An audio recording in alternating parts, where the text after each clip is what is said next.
All right. Well, let's go ahead and start turning over to the book of Habakkuk.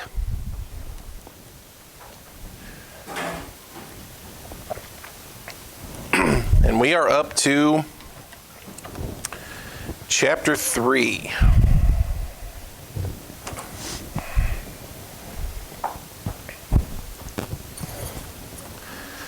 In Habakkuk in chapter 3. It's a short book, of course, and we've discovered that while Habakkuk was a prophet, this isn't necessarily a prophecy to a specific group of people. There are some prophetic elements in it. There's warning of the impending judgment upon Judah. There's warning of the Chaldeans and the upcoming captivity. Thus far, though, these are things that Habakkuk is learning himself. It's not necessarily a message that he's had opportunity to preach to others yet, as much as it's been his own education, his own learning, his own having to come to grips with what God's plan and purpose was. Of course, in chapter 1, we saw him kind of puzzled, first at what God wasn't doing, and then secondly for what God said that he would do. And it doesn't actually give a whole lot of indication about which was less confusing to Habakkuk. But you get over to chapter 2, and the Lord does respond. The Lord does answer. In Habakkuk's confusion as to how God could use the Chaldeans, a people that were much more wicked, or so Habakkuk thought, than Israel was, the Lord, in pronouncing the 5 woes of chapter 2, makes it very clear that he's well aware of Babylon. He's well aware of their sins. What God is doing with them is in no way evident or a statement about how he approves of Babylon. It's not that he views them as a great people, but they were going to be the tool for that certain time that God used in the judgment of Israel. And Habakkuk is given those 3 great statements in chapter 2. The just shall live by faith. The earth shall be filled with the knowledge of the glory of the Lord. And then at the end, the Lord is in his holy temple. Right? So Habakkuk's reminded that the just live by faith. He's reminded that not to worry, that the Lord will ultimately have his glory. His glory will be seen by all. And that he's in his holy temple. Let the earth keep silence before him. So chapter number 3 is going to give us Habakkuk's reply. Okay, the things that he's learned, the things that are going to give him comfort or help based on what we've read in chapters 1 and 2. First of all, let's look at this prophet's prayer. Number 1, the prophet's prayer. It says in verse 1, a prayer of Habakkuk the prophet upon Shigionoth. That word there, Shigionoth, it's a word that means it was composed under strong mental emotion, a song of impassioned imagination. It's basically a plural form of the Shiggaion that you'll see sometimes, or at least in a couple particular places, as headings of psalms. Another writer said that it's a highly emotional, poetic form. This prayer is one that is going to be filled with emotion, okay? This reminds us people are not robots, right? As we come to grips in this world with what the Lord's purpose is and what the Lord is doing, that has an effect on real people in real time, right? And everybody responds to that in their own individual ways. People are not robots, right? Habakkuk is not, he's not given the answer of the Lord and then just robotically and methodically takes it and moves on. It impacts him, okay? It bothers him emotionally. And what you are going to see in these passages is an explanation of his emotions, the things that he's thinking, the things that have come into his mind. It says in verse number 2, O Lord, I have heard thy speech. I hear what you're saying, and I was afraid. O Lord, revive thy work in the midst of years. In the midst of the years make known, in wrath remember mercy. You know, as he says there at the beginning of verse 2, O Lord, I have heard thy speech and was afraid. You know, Habakkuk has to come to grips with, yeah, this really is the Lord's plan, right? In chapter 1, when he's told what the plan is, and you know, Lord, surely that can't be what you intend. Surely that can't be the way you let this play out, right? Surely maybe I've missed something, because obviously the Chaldeans are more wicked than we are. And I know that the Lord is of purer eyes than to behold evil. I know that the Lord is holy. So I know that the Lord, something's wrong here, right? I've missed something along the way, because the Lord wouldn't work like this. And then it comes out that, yeah, the Lord is going to work like this. And you know, Habakkuk's full of emotion. He was wrong. And not only that, he was afraid. He's actually coming to grips now with the fact that, yeah, this really is going to happen. Judgment is going to fall. Captivity is going to happen at the hands of the Chaldeans, and he's afraid, right? It's an interesting change from chapter 1, isn't it? From the first few verses where he says, all right, Lord, I'm ready for you to judge these people. How come you haven't judged them yet? Now the Lord has pronounced he is going to judge. He's pronounced the method that he's going to use. And now he's afraid. But he says, O Lord, revive thy work in the midst of the years. In the midst of the years make known. In wrath, remember mercy. As he comes to grips with the truth of the matter, his next his next prayer here is that in wrath that the Lord would remember mercy. He tells him in verse 2, revive thy work. You know, he's, okay, Lord, you work. You work it the way that you've set to do. But he does ask him at the end, I know you're a God of mercy. And I'm asking you that in this, that you would remember mercy. Be merciful to your people. That's the prophet's prayer. And now in that prayer, number 2, let's look at some of the things the prophet considers. And I'm going to read this. I'll read verse 3. And then here in a bit, we'll take a long stretch of the text. Verse 3 says, God came from Teman, and the Holy One from Mount Paran, Selah. His glory covered the heavens, and the earth was full of his praise. And he's making reference here to some historical events, and what Habakkuk does is not a new concept. It's actually something that's rather common. Let's read a couple of scriptures. Deuteronomy chapter 33. Deuteronomy chapter 33.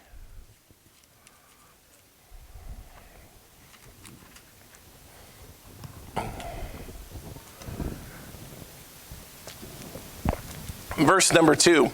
It says, and he said, the Lord came from Sinai, rose up from Seir unto them. He shined forth from Mount Paran. And he came with 10,000s of saints. From his right hand went a fiery law for them. Turn to Judges chapter 5.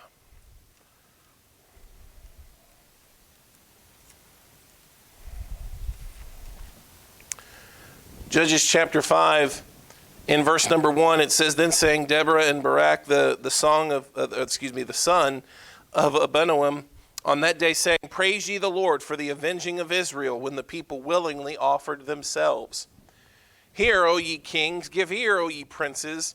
I, even I, will sing unto the Lord. I will sing praise unto the Lord God of Israel. Lord, when thou went out of Seir, when thou marchest out of the field of Edom, the earth trembled, the heavens dropped, and the clouds also dropped water. Psalm 68. Psalm 68.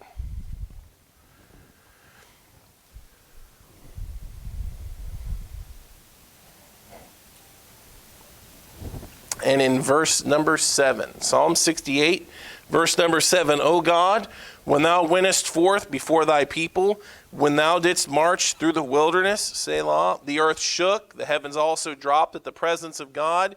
Even Sinai itself was moved at the presence of God, the God of Israel. So when you read in Habakkuk chapter 3, and in verse 3, where he says, God came from Teman, the Holy One from Mount Paran, his glory covered the heavens, and the earth was full of his praise.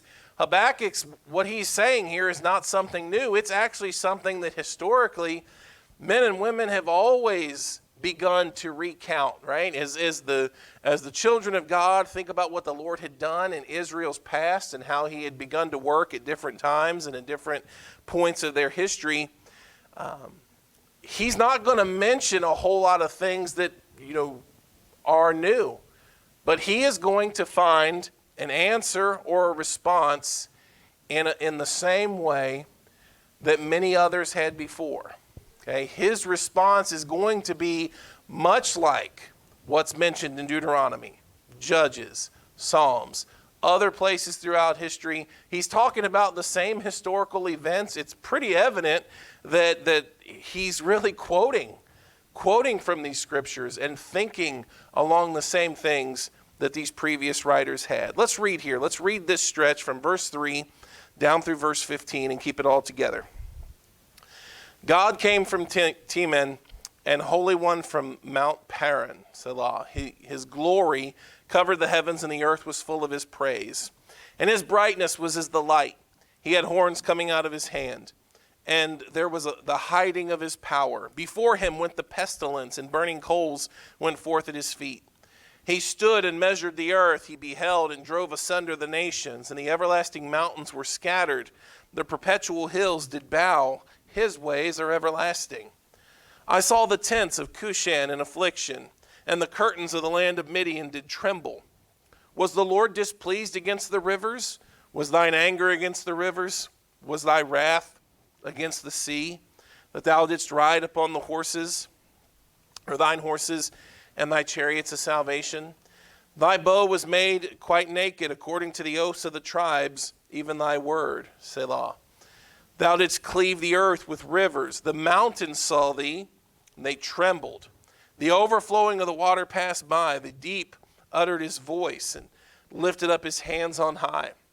The sun and moon stood still in their habitation. At the light of thine arrows they went, and at the shining of thy glittering spear.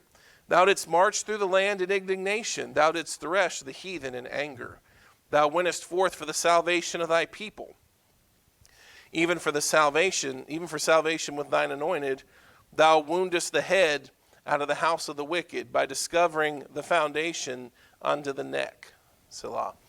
Thou didst strike through with his staves the head of his villages. They came out as a whirlwind to scatter me. Their rejoicing was as to devour the poor secretly.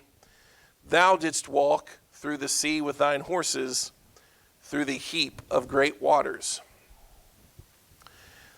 As we've noted before and in other passages that we've read, it's obvious that Habakkuk now is beginning to recount important events, right, in the history of Israel.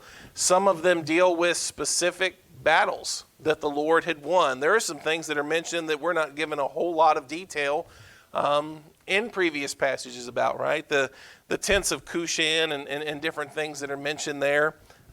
There's not a whole lot of information biblically about those things. But part of Habakkuk's prayer and coming to grips with the truth of what God has said that he would do is his reminder that God has worked in the past. God had worked in Israel's past, and in the times of some of their greatest struggles, right? In times in some of their greatest fears or some of their greatest enemies, God had always shown forth his hand, right? God had always shown forth his presence and his working. And I'm not going to go through all these, but some of the familiar highlights, if you look at verse number 10, it says, the mountains saw thee, and they trembled. The overflowing of the water passed by. The deep uttered his voice and lifted up his hands on high. And in verse 10, when it talks about the mountains seeing thee and trembling, turn back real quick to Exodus chapter 19. As Israel had left the land of Egypt and as they had begun their journey toward the land of promise, they came to this mountain called Sinai, a place that Moses had been to before, but if it had been told them that this was the mountain of God, that's something that nobody amongst the children of Israel would have really been able to grasp that, right? To grasp what that meant. If Moses had told them that this is the mountain where I met with God, in a burning bush. And this is where I was supposed to lead you back to. This is the mountain of God's presence. This is the mountain, looking in Exodus chapter 19 and verse 16. Exodus 19, verse 16, it says, "It came to pass on the third day in the morning that there were thunders, lightnings, and a thick cloud upon the mount, and the voice of the trumpet exceeding loud, so that all the people that was in the camp trembled. And Moses brought forth the people out of the camp to meet with God, and they stood at the nether part of the mount. And Mount Sinai was altogether upon a smoke, because the Lord descended upon it in fire, and the smoke thereof ascended as the smoke of a furnace, and the whole mount quaked greatly." When the Lord made his presence known and his presence felt there in that mountain, there wasn't a whole lot of particular inquisitive people, right? These people were afraid as the Lord descends in smoke and in fire, and as the mountains begin to quake, and as the mountains begin to tremble and rumble, so do the people. I don't know that this is exactly what they expected. If they had heard that God met with Moses in a burning bush, and that this was where they were supposed to camp until Moses was able to meet with God, I don't know that they really know all that that's going to entail. And yet as God's presence becomes known here on this mountain, the people are afraid. God makes his presence known. And as we read in those texts in Deuteronomy 33, verse 2, it says that he gave them a fiery law. But regardless of their fear and regardless there of what they were experiencing and seeing there on that mountain, God was meeting with them. God had descended God had brought his presence down to them to give Moses that law, to give Moses his word. We read about that in the next several chapters of the book of Exodus. But God's presence was with the children of Israel. It was not necessarily in the way that they expected. Who even knows at this point what they expected? Here's a people that have been in bondage for several hundred years now. And this sight, as they come to the base of Sinai, is unlike anything that they had seen before. If you turn over to Exodus chapter 14, another familiar passage. When we read in Habakkuk chapter 3, he mentioned this. He said in Habakkuk 3, "Was the Lord displeased against the rivers? Was thine anger against the rivers, and thy wrath against the sea, that thou didst ride upon thine horses and thy chariots of salvation?" That's a reminder of what the Lord had done for them in the past in these victories. In Exodus chapter 14, we're certainly familiar recently with the Lord's anger or wrath against the rivers, right? Because we just read what the Lord did to the Jordan River in the book of Joshua as Israel was getting ready to cross. Exodus 14, we won't read the entire chapter or even too many verses here, but it says in verse 21, Exodus 14, verse 21, "Moses stretched out his hand over the sea, and the Lord caused the sea to go back by a strong east wind all that night, and made the sea dry land, and the waters were divided. And the children of Israel went into the midst of the sea upon dry ground, and the waters were a wall unto them on their right hand and on their left. And the Egyptians pursued and went after them into the midst of the sea, even all Pharaoh's horses, his chariots, and his horsemen. And it came to pass that in the morning that the Lord looked into the host of the Egyptians through the pillar of fire and of the cloud, and troubled the host of the Egyptians, and took off their chariot wheels, that they drave them heavily, so that the Egyptians said, Let us flee from the face of Israel, for the Lord fighteth for them against the Egyptians." Notice again the language that Habakkuk used there, okay?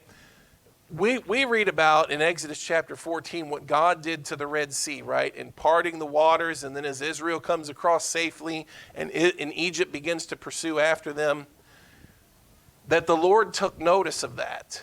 And the Lord is getting ready to close those waters back up on them. But notice the way that Habakkuk describes it in verse 8. Habakkuk 3, verse 8. "Was the Lord displeased against the rivers? Was thine anger against the rivers? Was thy wrath against the sea, that thou didst ride upon thy horses and thy chariots of salvation?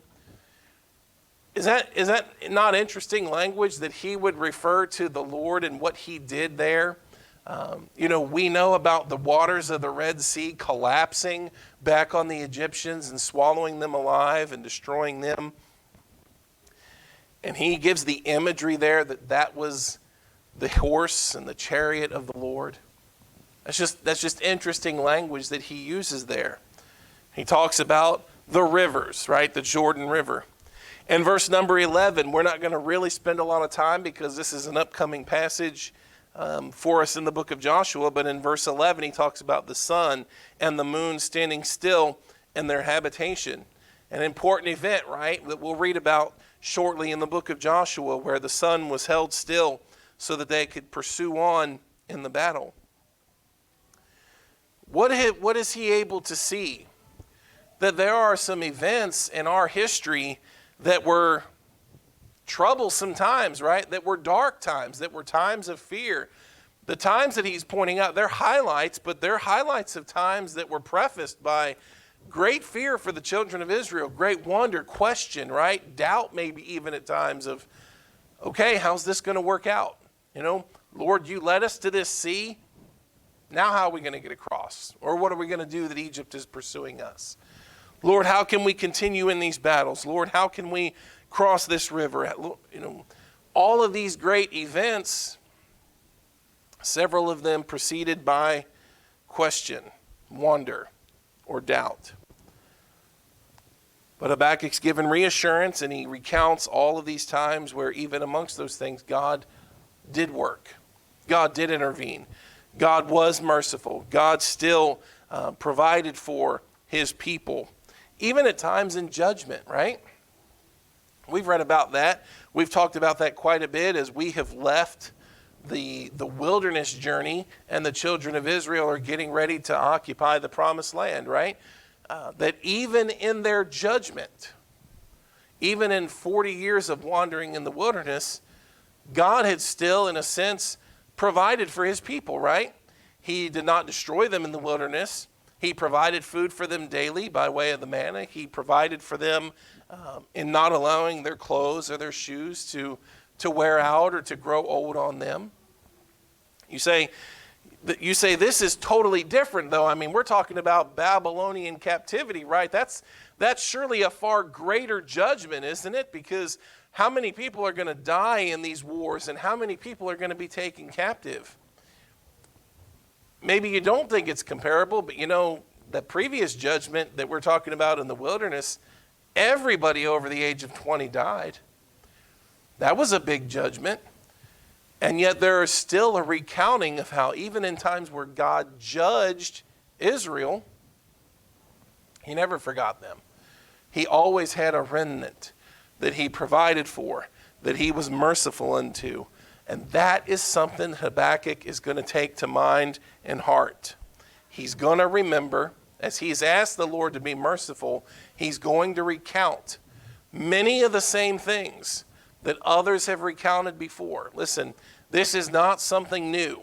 What Habakkuk does in this book is not a new concept of, in times of question and in times of really trying to come to grips with how God is working, he starts recounting where God had done so in the past.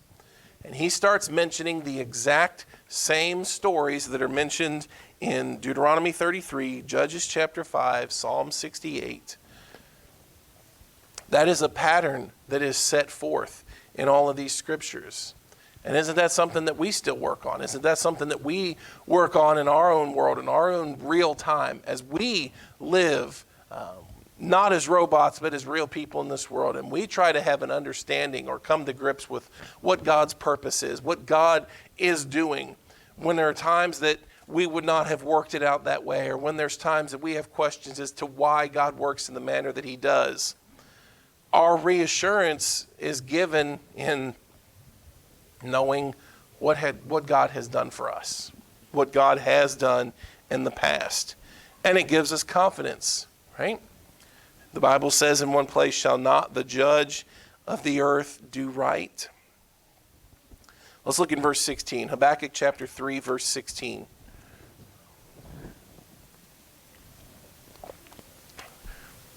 And notice the full range of emotion in this verse. Okay, we read it as black ink on paper. But just think about the words and think about the emotion of it.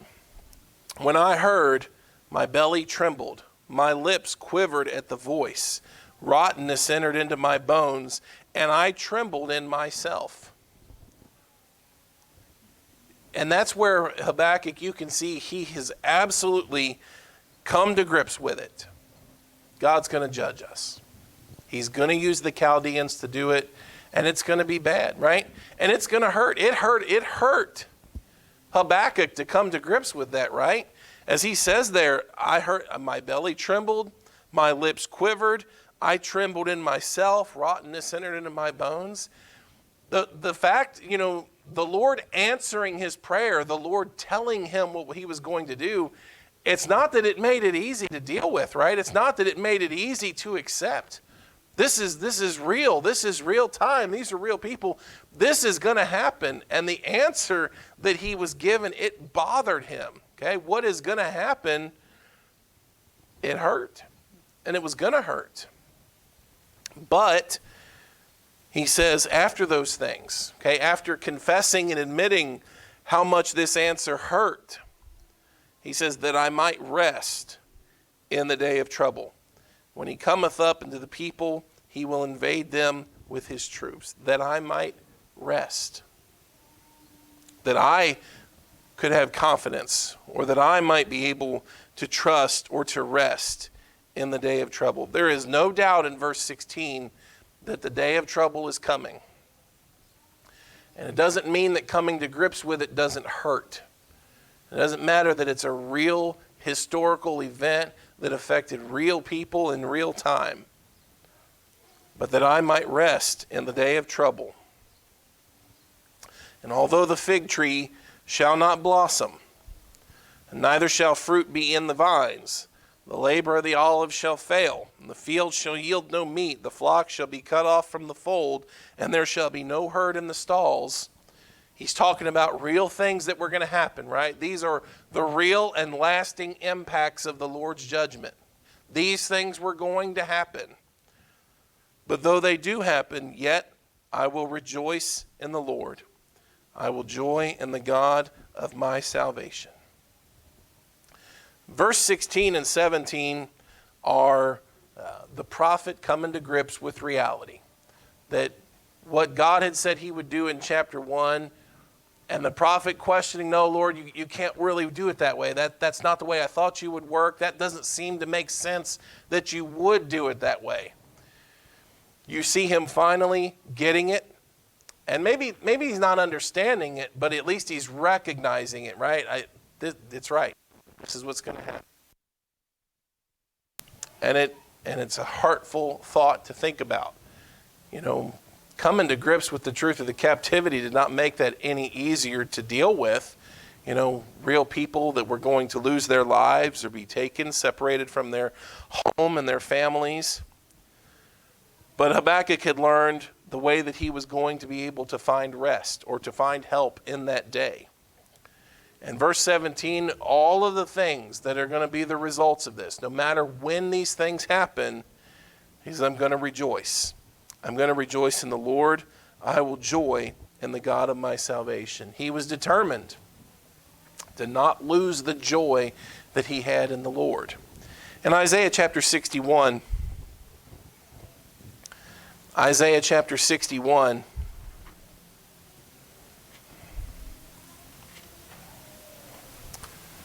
verse number 10, it says, I will greatly rejoice in the Lord.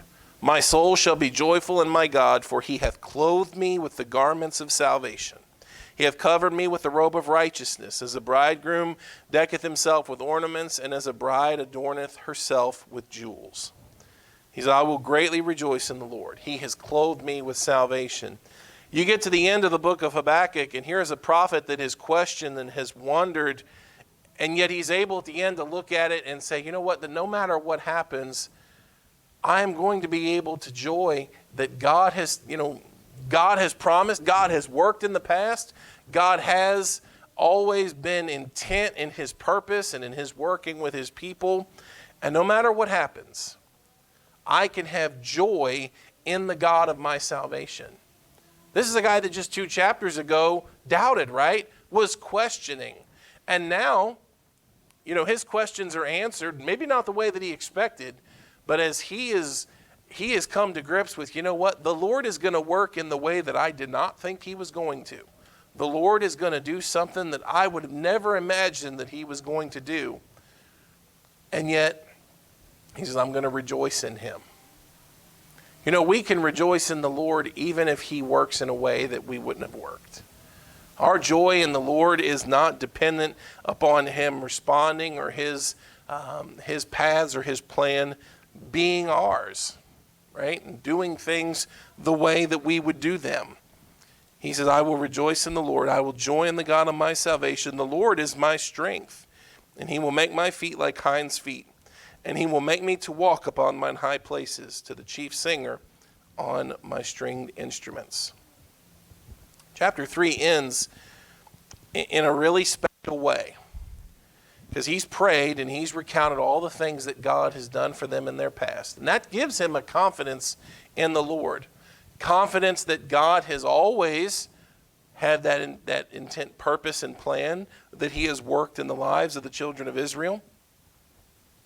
And he's come to grips with it, and he actually admits it on paper, right? This hurts to say. It hurts to admit it, that it's going to happen. But God's ways are right. And if this is the way that God is going to work, I'll trust. He says, I'll have joy in the God of my salvation. The Lord God is my strength, and he'll make my feet like hinds' feet. If you look at Habakkuk chapter 3, and sometime for a little fun project, go through how many of these verses are either a reference or a direct quote of something in a psalm or some event in the history books of the Old Testament. Chapter 3 is all about this prophet coming to grips personally with the truth of what God had said, acknowledging how it has affected him and impacted him, and at the end, though, confessing whatever happens and all these things that are likely to happen, I'm not going to do what I did in chapter 1 anymore. I'm going to joy in the God of my salvation. I'm not going to question him. I'm not going to doubt him. The Lord is my strength, and I'm going to joy and rejoice in the Lord. That is something particular to the Lord's people that the world does not grasp and understand.